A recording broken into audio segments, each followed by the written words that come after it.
bwabo. Swali yangu ni hii. Ikibazo cyanjye kiraje. Watu wanasema, abantu bakunda kuvuga bati Waislamu, abasilamu wanatufundisha kwigisha pe, lakini ariko ikibazo cyabo wanakosa kitu moja tu. buri kintu kimwe gusa. Ntago bacuranga, ntago baririmba,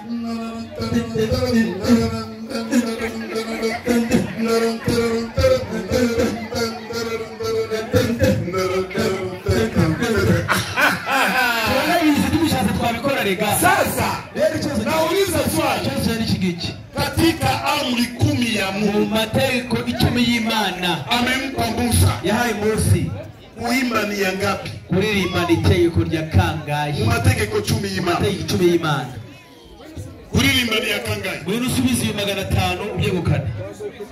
Mu mategeko 10 y'Imana, yego, kuririmba ni ya kangahe? Chagakaye. Acha gusubiza cyangwa cyo kubasa? Cyo kwisubiza. Sawa.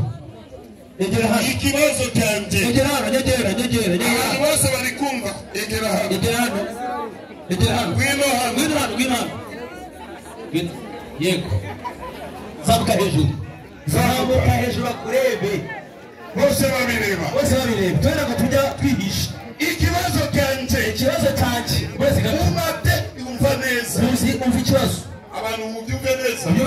Bora kuduturiranga. Mu mategeko 10 y'Imana. Mu mategeko 10 y'Imana yahawe Mose, kuimba ni ya ngapi? Kuririmba ni itegeko rya kangahe?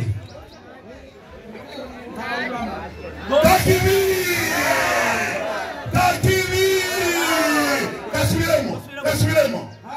Nacho. Sasa kama sira hano mala we. Tegereza. Icyo mubashije reka nanyishemo ikindi. Yego. Ko Yesu ari we nzira y'ukuri n'ubugingo. Yego. Na uzajya kwa data uko bivuga. Yego. Atabuciyeho. Yego. Yesu yaba yarafite korari yindi. Aha. Nibambira akaririmbo kamwe Yesu gusa aririmbye. Kubera amakosa yakoze ni Dawidi. Sawa. Ni Dawidi waririmbye. Yego. Ubwo n'abakristo baririmba baba bakoze amakosa. Mungu ya mashi.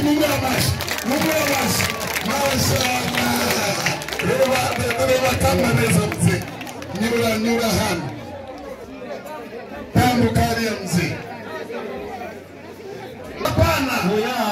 Tuna akili kama mweye, Tutubenge ubwanyu, tuna midomo kama mweye, tutimimoni yanyu, tuna sauti kama mweye, tuna amajwi meza nk'ayanyu tuna bakande. watoto wanawake, Dufite n'abana b'abakobwa baririmba neza, wanajua masauti mazuri. bafite amajwi meza. Mimi nilikuwa koristi, Jewe nari umucuranzi, nilikuwa tiisha wa korari. narimo umuyobozi wa korari. Kwa nini nimeacha? Kuki nabiretse?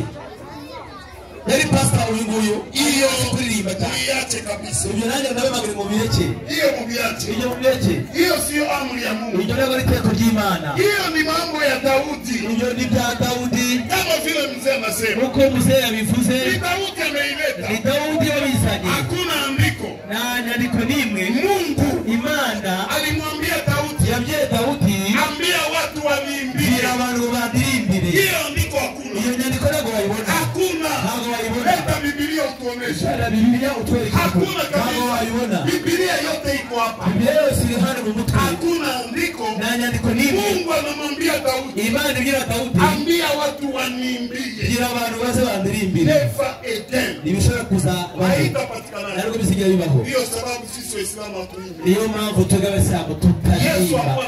Yesu nakorera yagiraga, Hakuimba. yaririmbye. Mama yake Nyina wa Yesu hakuimba. yaririmbye. Unawashinda uzuri wa Abigishwa be na wanafunzi wa Yesu abanyeshuri ba Yesu hawakuimba. baririmbye. Yesu haiko mbinguni. Yesu ari mu ijuru se, Nako hakuimba. ndatiza aririmba. Kuimba ndio itakuingiza peponi. Kuririmba nibyo kuzana mu ijuru. La.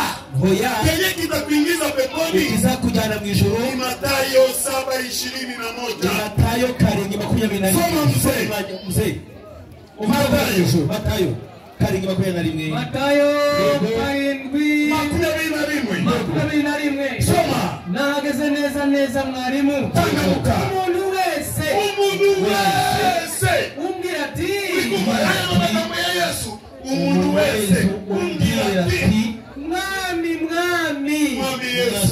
mwami Yesu si uzinjira mu bwami bwo mu ijuru yatagora ntabwo uwo ngo azinjira mu ijuru keretse uko ariko data wo mu ijuru ashaka ukora neza cyane ibyo data wo mu ijuru ashaka uririmbe nikuririmbe rero namwe bakanaririmba umugore w'abandi na pastor hano cyangwa umugabo w'abandi bakaririmba begeranye mbega umunezero